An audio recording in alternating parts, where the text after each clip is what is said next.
I want to take you back to what we talked about at the beginning of the show here on WTOC Plus. It does appear that we're getting ready for Dr. Denise Watts to hold a media briefing talking about some of the Savannah-Chatham County Schools priorities for the next semester and the year of 2026.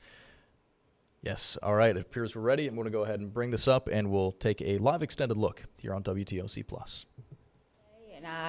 And in our virtual audience, and we certainly want to make opportunities to communicate with transparency and update all of our shareholders on where we are as a district. So excited to be here.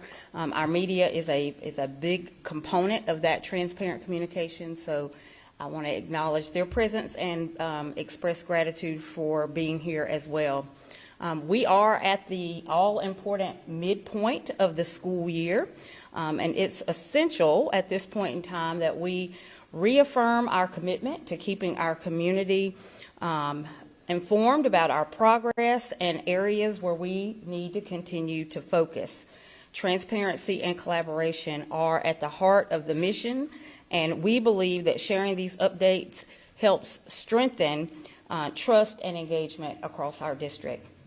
So the halfway mark in the school year is more than a milestone. It's an opportunity to reset, refocus, rejuvenate, and finish the year strong. And we do that by ensuring that our efforts are aligned, and we want to make sure that every student, educator, and family remains supported and empowered for success in our school district. We are very clear about our priorities as we move into the second half of the year. First and foremost, academic excellence. We want to continue to raise achievement across our district, give our students quality learning experiences, and close gaps where they exist. We also keep as a priority our student well-being, which first and foremost focuses on safety in our schools and in our buildings and across our district, but also inclusive environments that nurture our students to grow. And then finally, importance around engagement with students, staff, and community. And we want to continue to strengthen our partnerships with our key stakeholders. And lastly, this is a for real lastly, want to highlight operational efficiency as a key priority all year long, but particularly as we pivot into the second half of the year. Our commitment is that we ensure resources are used effectively to support student learning. I will say that I am extremely proud of the progress that we've made as we go into the second semester of the school year. While we know we continue to have our challenges, it's important to highlight progress and success as well. I am assured and confident that together we can finish strong and deliver on our promise of excellence for every student in our district. The first semester, as I have mentioned, brought celebrations and challenges. And we learn from all of those experiences, both good and challenging, as we pursue excellence across the district. We know we have performing arts students that marched in parades in Washington, D.C. We have sports teams and other academic teams that have won national honors in things like film competitions and singing competition. And we have cheered on our athletes to include, and most recently, the first ever flag football championship for our Savannah-Chatham County public school system, and that is the team at Jenkins High School. We've also celebrated state championships for multiple schools across the district. Don't want to leave any of them out, and we are, again, applauding all the efforts of our student athletes. We are also preparing for a district spelling bee, which will certainly exhibit the academic aspects and competitions within our district. We are excited about the awesome spellers we will have participating, and those that get a chance to move to the next step, which is, of course, the national spelling bee competition. As we greet second semester, let me just re-emphasize, we are doing that with renewed energy. We are inspired about where we are going, And we think about this work as going down two concurrent or parallel paths. One is short-term, which means we've got to finish this current school year very strongly. We want to do that with the momentum that we have going, moving in from first part of the year and preparing for our class of 2026 that will be graduating in May.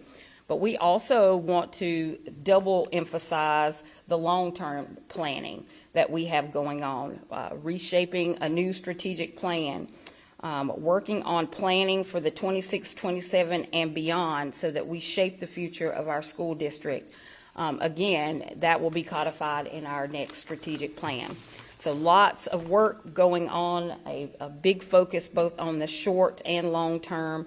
And as we enter this final semester of our academic year, we are doing so with great hope and a collective mindset and actions. And we want to do that in a way that is bold and fearless, but most importantly, student-centered and anchored in the belief that every student in our district, given the right conditions, the right expectations and resources, they can be successful now and in the future.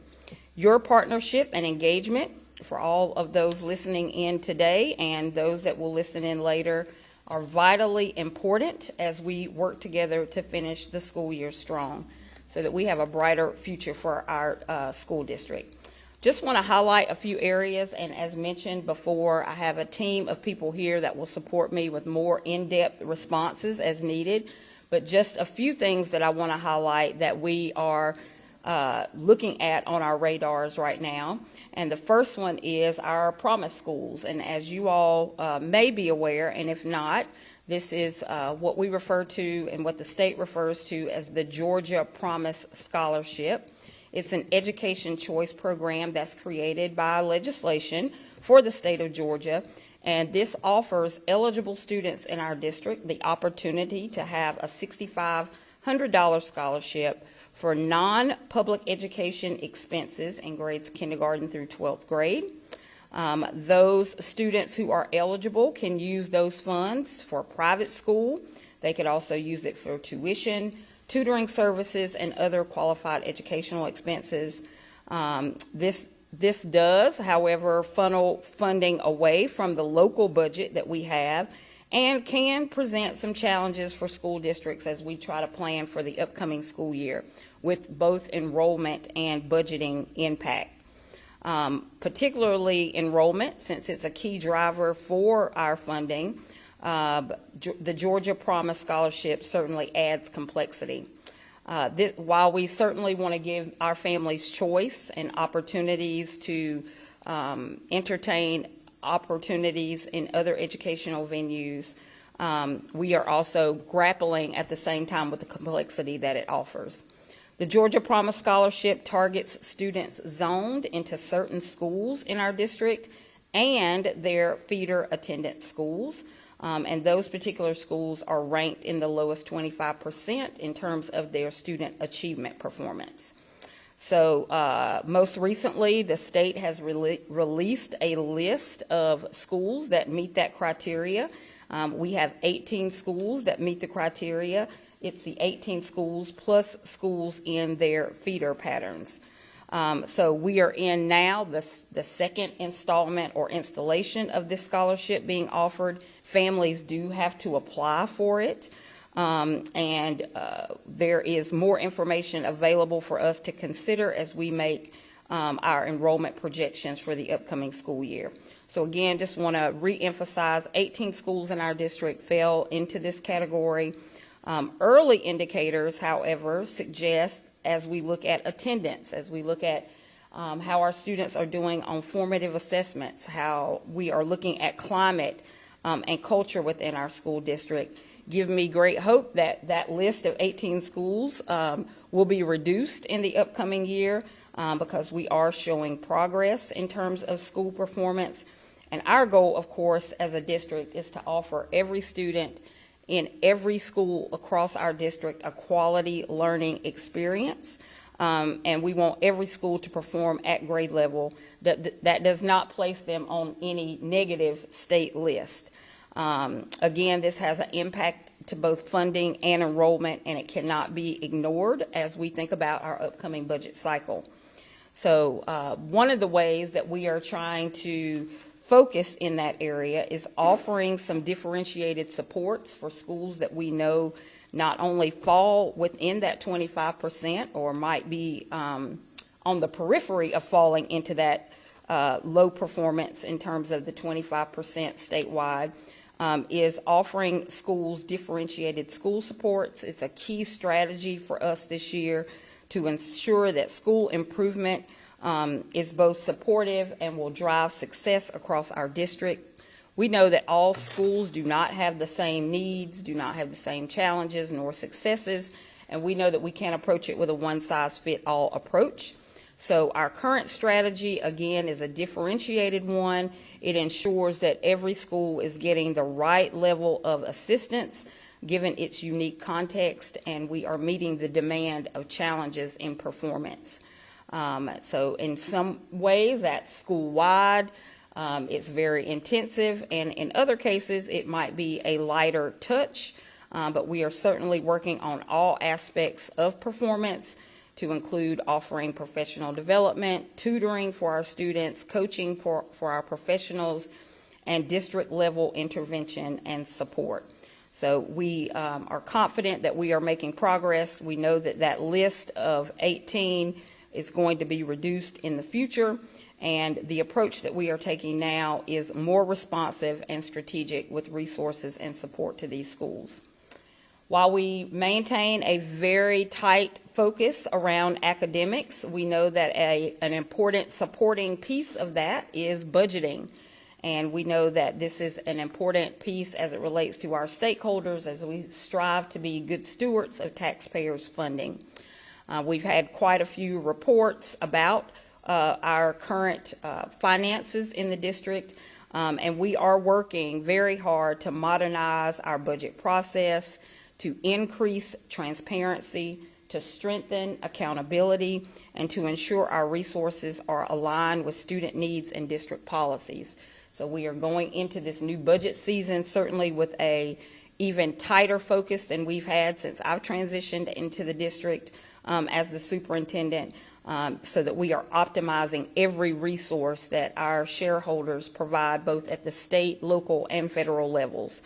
So this budget cycle that we are entering into now has actually started before now. It started, I would say, from day one of this school year. It's a topic of conversation amongst my team. It's cascading down through the district and certainly out into the community as we are working on a new cadence of planning, of how we determine priorities across our district and how we are aligning resources collectively.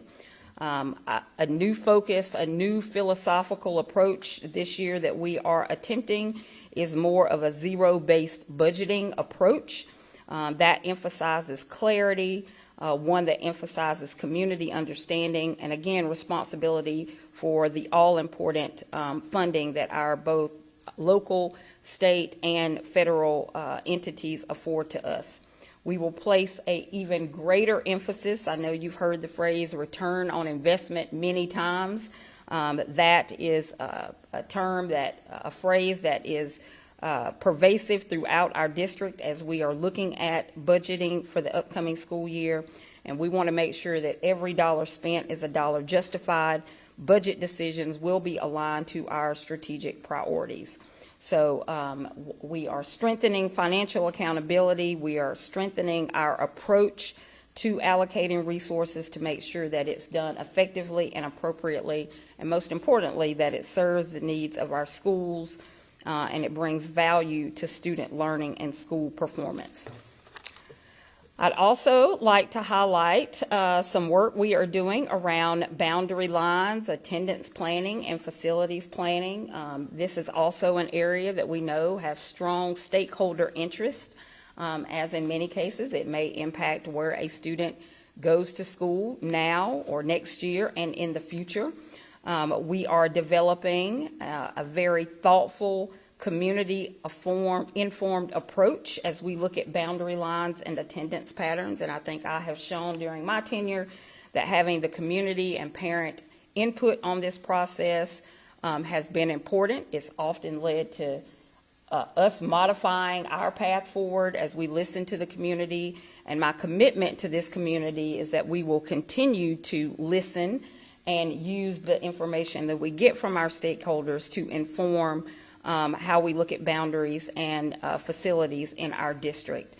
We do continue to grow in terms of overall population across Chatham County and the region, and that impacts growth across our district, making growth in certain areas of our community faster, stronger, whereas in other places in our district, maybe our buildings are not at capacity because the population of students does not grow. So we are taking a very strong look at that. I'll say most coming to you in a more recent way has been some current boundary changes that we're looking at in the West Chatham County area. We are looking at boundary changes for several schools, mostly highlighting, and we'll certainly bring our Chief Operations Officer up to talk about the impacts at Pooler, Bloomingdale, and the new West Chatham K-8 complex. Those are very topics of great interest, we know, to those communities. Want to re-emphasize the fact that we have given families input. We continue to give families input, and as a result of that input, we have made modifications that Ms. Davison, Megan Davison, can speak to that will be coming before the board in the January meeting. So I want to express gratitude to our community for staying engaged and want you to know that we listen and we make adjustments accordingly. So please stay tuned for more information on how we have shifted our initial recommendations on boundary lines and facilities updates. It did go to a December board meeting. It was deferred to a January board meeting, which is next week. And those materials should be available to the public now. Is that correct? Or can our board have access to our, does the community have access to our updates? Not yet public. They'll be available, we expect, by Monday, but anyone can come to the meeting on the 14th as a public meeting. Awesome. So forthcoming, the community will be able to see the updates that we have made, again, based on our planning, looking at data, and listening to our community. I will end, because I've been up here for quite a bit of time, and I'd certainly want to leave opportunity for questions. I want to leave opportunity for other pieces of my of the team to get up to speak today to answer your maybe more specific questions. I am well aware that we have a lot of work to do in this district, and I need to reassure everyone that I wake up every morning with a sense of strong urgency on fixing both small problems and big ones. I am even more dedicated than I have ever been to ensuring that our school district is world class and meets the needs of every student and is a place where every family and every constituent can be proud. I am proud of the work that we are doing. I feel very strongly that we are making progress. And it's by only collective effort that we can do that. You've heard me say often, together we can, and that is the only way I believe that we get this work done, in partnership with both our internal teams, our school leaders, our teachers, our staff, our departments, but also with our families and our community. Our students are amazing. And every single day there is an opportunity to celebrate something that not only a student does, but a group of students do or a school does. And it's in this moment that I would like to address how proud I am of the work that we are doing and how invested I am in the momentum that we have going into the second half of the year. We will not cut corners. We will not hide problems. We will go about this work in the most efficient and effective way. And one way that we will have our Board of Ed police chief come up in just a minute is around school safety. That's always a topic of interest, as it should be. It is a shared responsibility. And when things happen in our school district, we know we have to address those things. But we will always ask and expect a together we can mentality, because we know that that is the only way that we will ensure safety for every student and staff member. So with that said, at this time, I'd like to recognize and invite Chief Terry Enoch to the podium to address an unfortunate incident that took place at one of our schools over winter break, and to also, and most importantly, highlight and invite our community to be a part of the solution as we move forward. Thank you.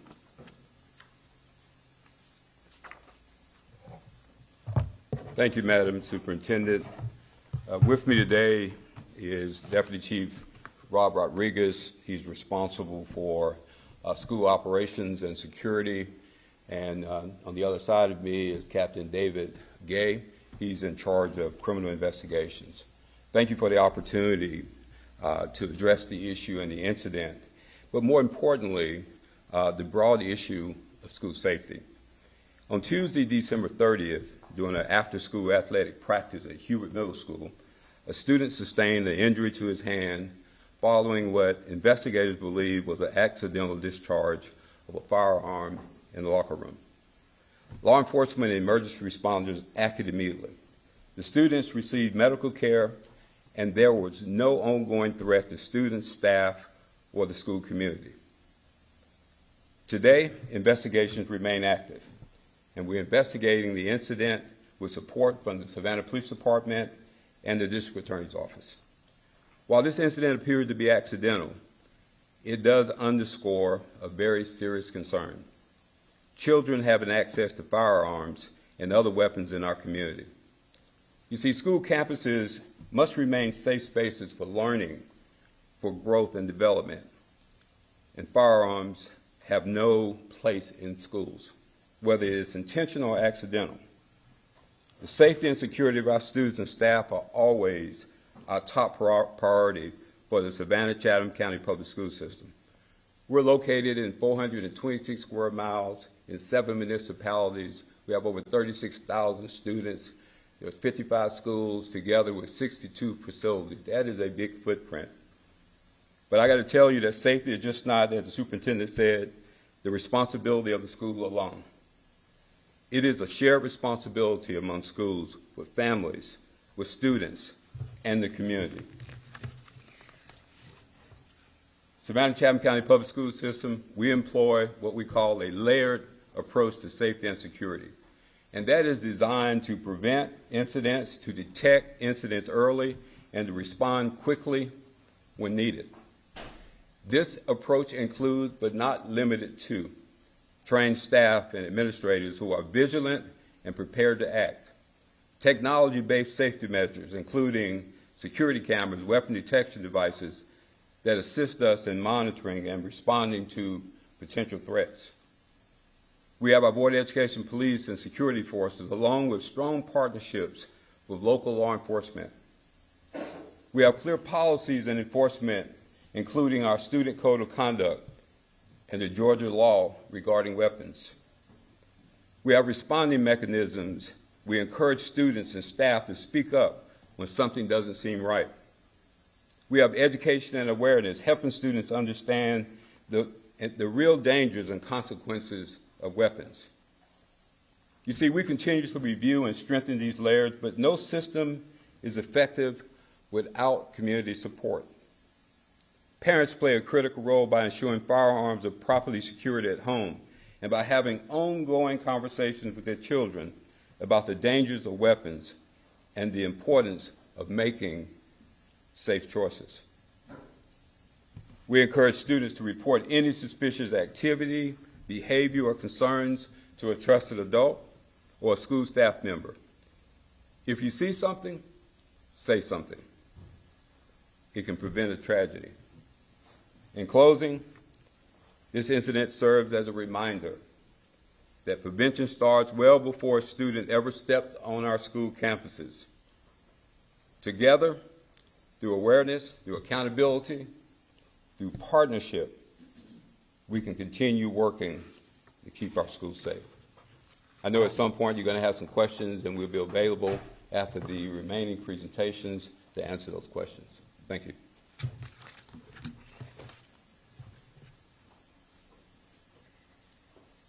Thank you very much, Chief. Would now like to call up Dr. Raymond Barnes. He is our Chief of Schools to give you some more detailed information about the Promise Schools. Dr. Barnes?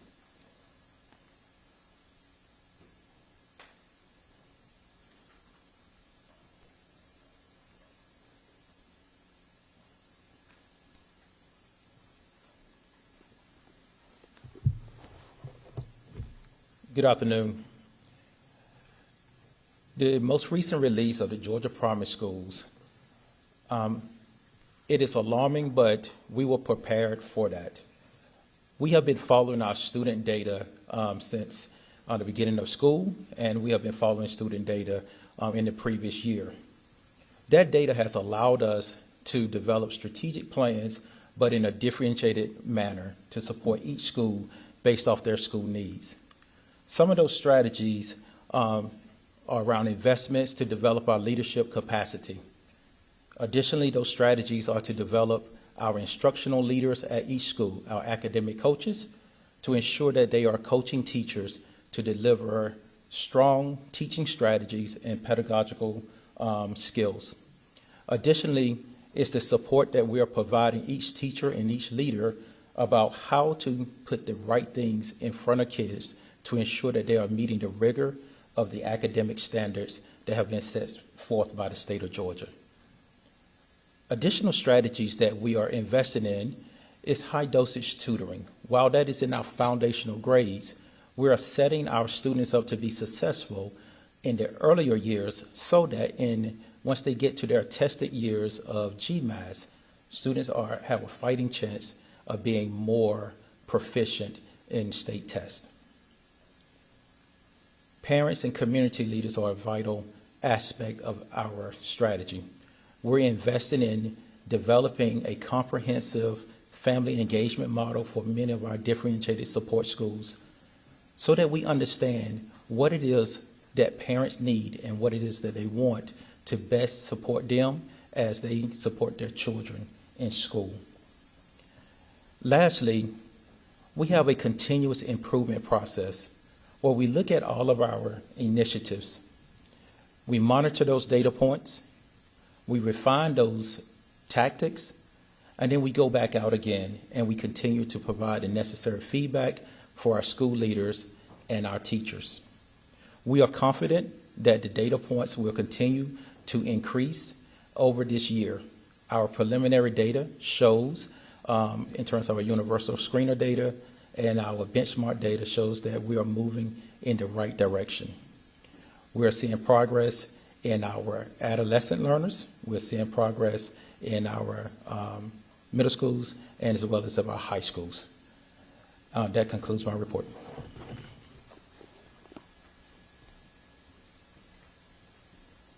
Thank you very much, Dr. Barnes. A question that I've gotten from a lot of you over the last few weeks concerns the new law regarding cell phone policies. The state required that each district have a cell phone policy in place by the end of this past year, by the end of 2025, to go into effect next school year.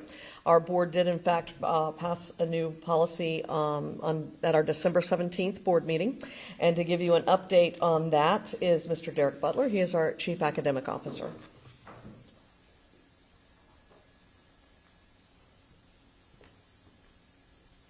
Great afternoon. I think Sheila really provided the general update that we wanted to provide to families regarding the House Bill 340, which is the distraction-free learning environment bill.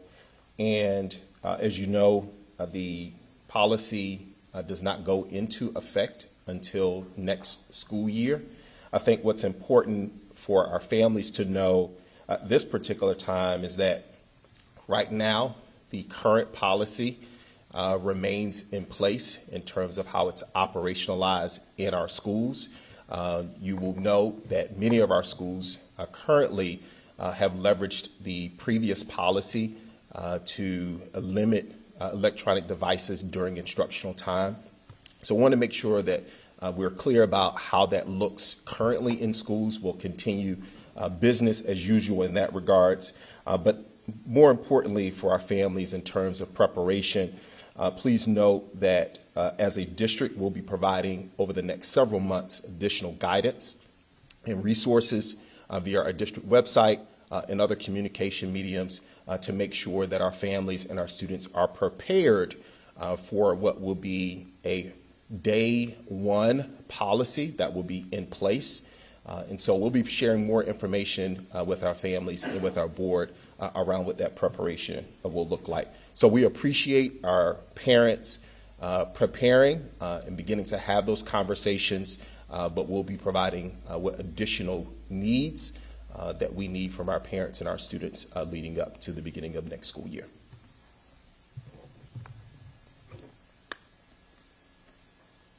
Thank you, Mr. Butler. And we did send out a press release about that new policy just before we went on winter break, so look for that from mid-December. And any families out there who are interested can also go to SCCPSS.com, and we have a link from our main marquee about the new policy that will go into effect next school year. Just a few more topics we want to address. As you all know, attendance has been a major focus the last couple of years. Districts throughout the country, including, of course, right here in Savannah, Chatham County, have experienced high rates of absenteeism since returning from COVID. We have been working on that, working to increase the numbers of students who are in school every day. And to give us an update on that, I would like to call up Ms. Kimberly McGuire. Oh, no. Sorry, I thought.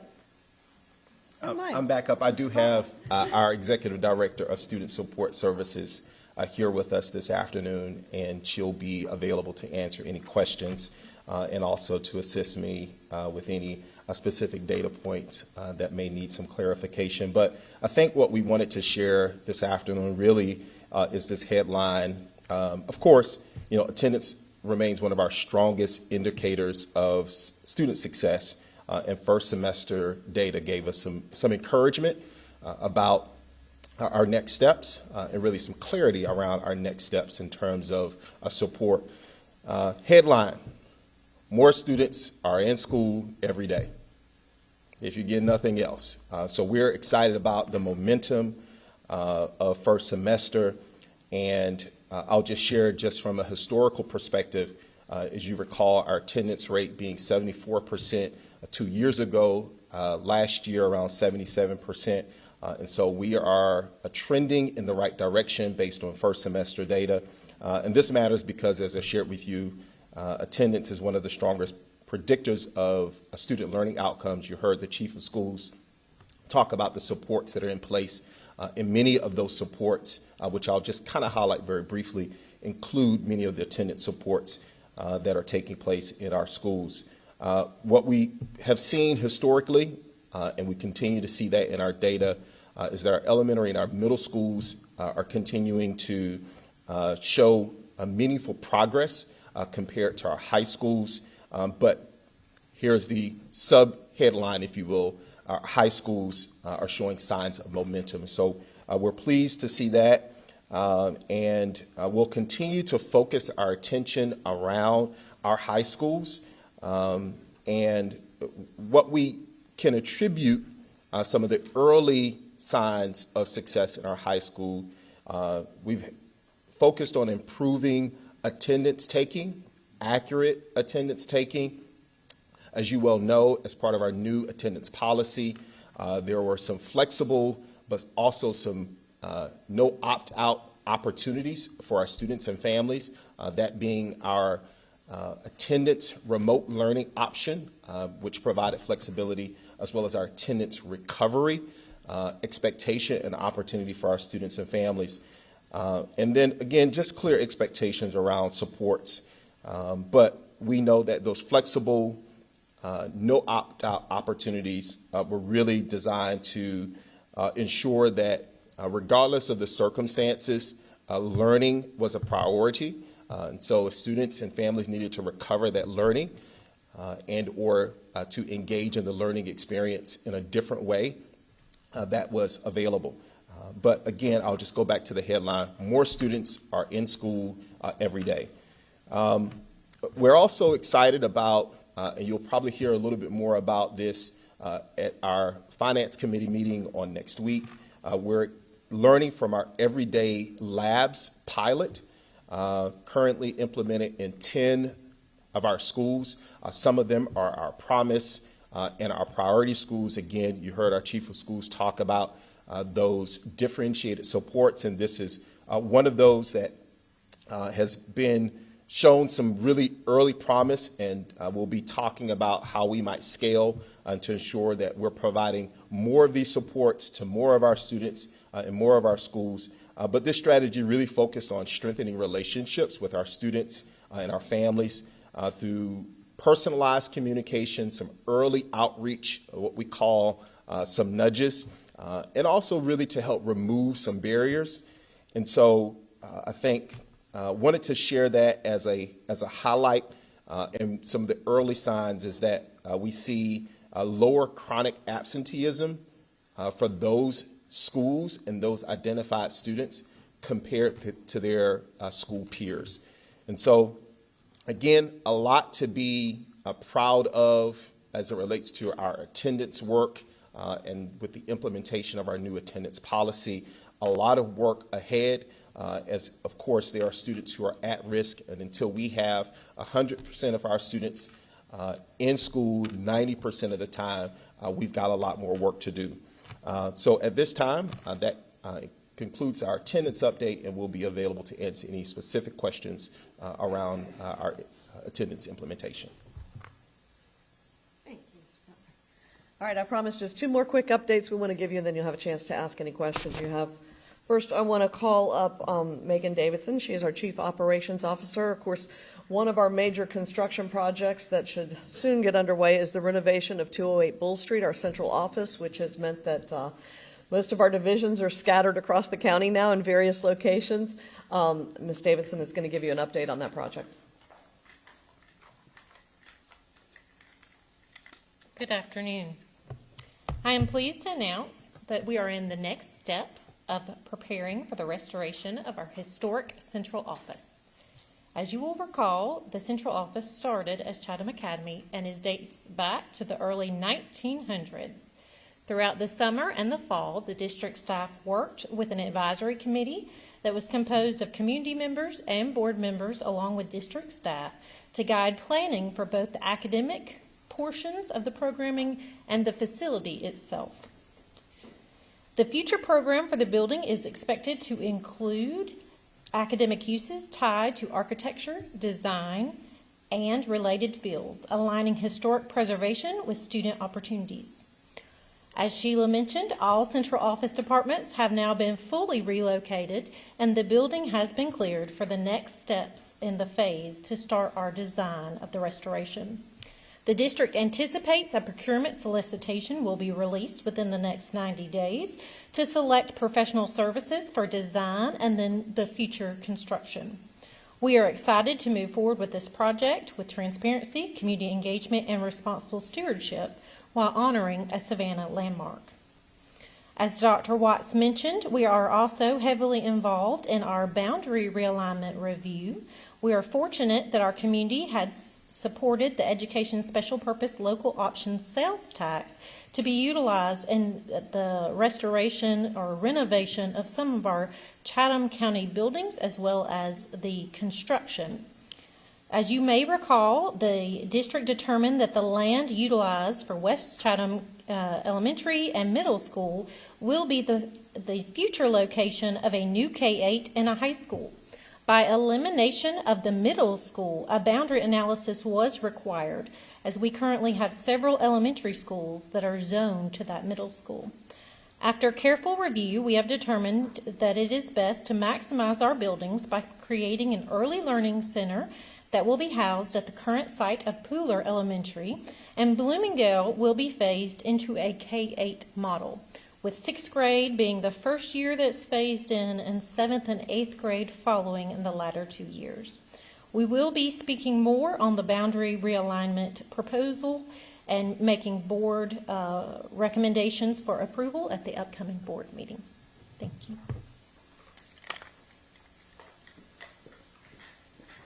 Thank you, Ms. Davidson. And if anybody in the community wants to know where a department is located now that used to formerly be in 208 Bull Street at our central office. You can find that information on SCCPSS.com, linked to from the main marquee. Just look for the slide that says relocations. Click that link and we have a whole chart showing what department has moved where. One last quick update before we get to questions. Every year, one of the biggest events that we throw throughout the district is our Student Success Expo. That coincides with the kickoff of our choice programs application process, and that is happening tomorrow. So that's a very big deal for us, and I want to call up right now our choice programs coordinator, Jessica Horton, to talk about that.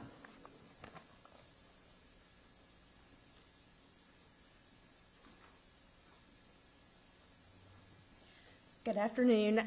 Tomorrow we will be opening our applications for the district's choice program application process. Those applications will be open from January 10th to January 25th.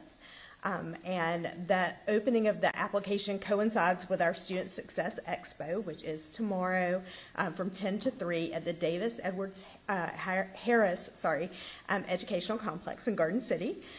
Also, it is an opportunity during that same window from January 10th to January 25th for parents who have students who will be 4 on or before September 1st.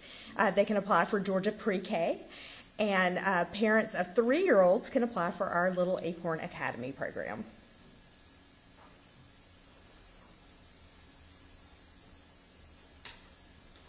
Thank you, Ms. Horton. All right, that does it for our updates. And I know that took a while, but we had a lot of stuff to talk about. If you have any questions, just let me know who you would like to address that question to or what topic. And please, as I asked, if you will not mind using the microphone up here so that the question is heard on the live stream as well. Anybody have any? Okay. Sure, Chief Anna.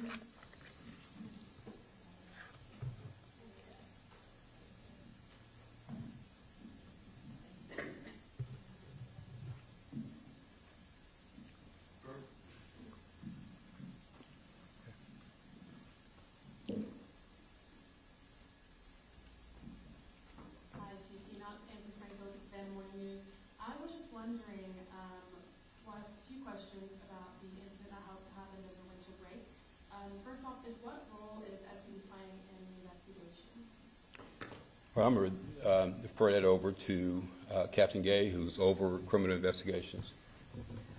So they obviously were part of the initial response that the chief highlighted earlier. Other than that, the only thing I can add, because it is an active investigation, is obviously due to the size and the resources. SPD has different things that we're able to leverage as part of the investigation. So unfortunately, that's all I can say at this time. Okay, thank you. Another question of mine is, why were the weapons detectors, which are often used in, I guess always used in extracurricular activities and during the school day, not utilized during practice? So that's an administrative matter we're looking at. It was a missed opportunity. We recognize that. And we're always looking at our layer of security and opportunities to strengthen that. Even though it was a day that school was not in, they were not entering in through the main entry points where we have metal detectors. It was a practice in the gym. But again, detection and scanning and all those things are still expectations that we have, and that's something that we're currently looking into. Thank you. And my last question is, if any, what changes will be made after this incident? Well, let me tell you, there's always opportunities for improvement. And, you know, we're doing an after-action review of that incident like we do any incident. Some don't make the media, but we're constantly looking at what we're doing and what we can do better. We do that district-wide. When an opportunity to make our schools present itself, we take advantage of it. And in this situation, we will definitely be looking at how we can improve and strengthen our after-school hours, even when schools are closed and anytime our buildings are being utilized. Great, thank you all. Did anybody else have any questions for Chief or Campus Police or any other questions for the folks that are here? All right. Thank you all very much for coming. We appreciate it. And thank you also for sharing the information with your viewers or your readers. Thank you.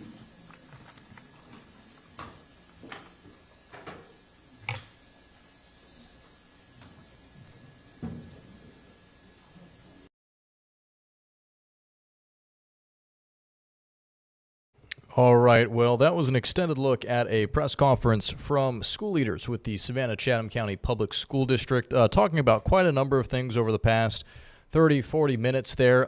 Just to touch on a couple, talking about promise schools, 18 currently in the district. They are hoping to get that number down, saying it has been a bit of a budgetary constraint after that new state law was passed in 2024. They also talked about things like budgeting and potential boundary changes in specifically West Chatham County, as the area does see population and demographic shifts. They talked, of course, you heard those Savannah police representatives talk about the accidental gun discharge that happened at a school a couple of weeks ago during a basketball practice at a gym. Savannah police just urging both parents and families, if you see something, say something. You also heard right there at the end that they are actively reviewing that incident for potential safety changes as well. At the top of the stream right there, Dr. Denise Watts talked about how safety was one of the top priorities in the 2026 school year as we do head into the second semester with the Savannah-Chatham County Public Schools. Another thing that we've seen a lot of chatter about is the cell phone policy that is currently being kind of reworked essentially by the state legislature to kind of make things a little tighter for schools, students in the higher grade levels. I actually wrote up an article on WTOC a couple of weeks ago detailing grade level by grade level how those laws are changing. The big thing for Savannah-Chatham County is as we enter 2026, nothing is changing this specific semester when it comes to cell phones in schools and where they are or are not allowed in the learning environment.